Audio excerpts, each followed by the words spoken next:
Meet Buster. He's an everyday golden retriever trying to make his way in the 1920s.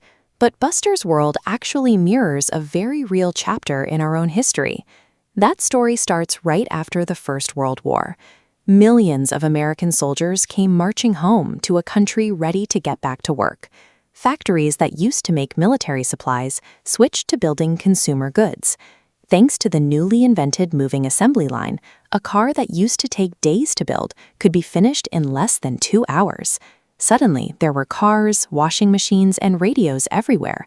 To help people buy these expensive new items, banks introduced a popular new tool, consumer credit. You could take the radio home today and pay the bank back a little bit each month. This created an incredible feeling of prosperity. People filled their homes with shiny new inventions and felt richer than they ever had, even though the bank technically owned most of the items sitting in their living rooms. It didn't take long for everyday people to look at the booming stock market and realize they could use that exact same strategy to invest. If you can borrow cash to buy a refrigerator, you can borrow cash to buy stocks. This diagram illustrates a practice called buying on margin. Let's say you want to buy $100 worth of stock. You only have to pay $10 out of your own pocket. The bank loans you the other $90. The math is deeply risky. As long as the stock price climbs, you keep all the profit. But if the stock's overall value drops below that $90 loan line, you still owe the bank their money. Millions of people essentially placed massive borrowed bets on the stock exchange.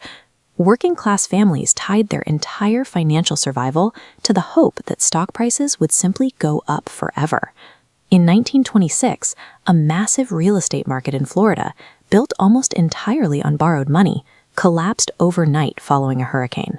Investors lost everything, and the banks took heavy losses. The rest of the country completely ignored the warning. Instead of slowing down, people simply took their borrowed cash out of real estate and poured it directly into the stock market.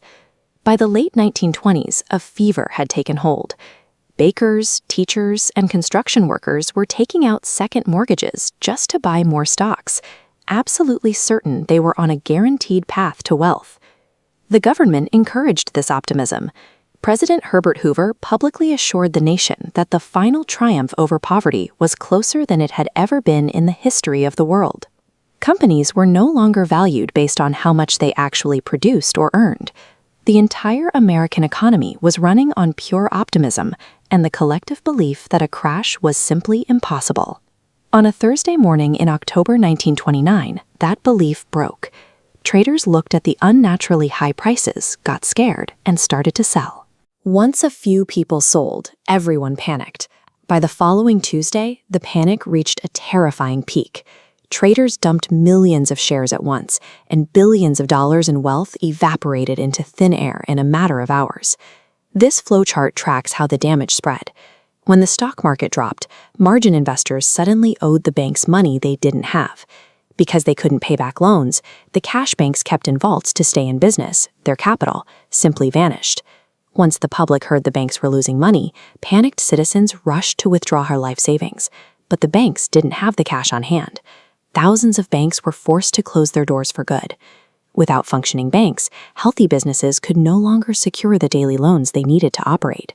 To survive, they shut down their factories and laid off their employees. Because the whole system was tied together by debt, a localized panic among stock traders in New York directly caused a factory worker in Ohio to lose his job, his savings, and his home. The human toll was massive. Unemployment soared to 25%. Families who couldn't pay their rent were forced to build makeshift wooden shelters, known as Hoovervilles, right in the middle of public parks. There was no unemployment insurance, no federal welfare.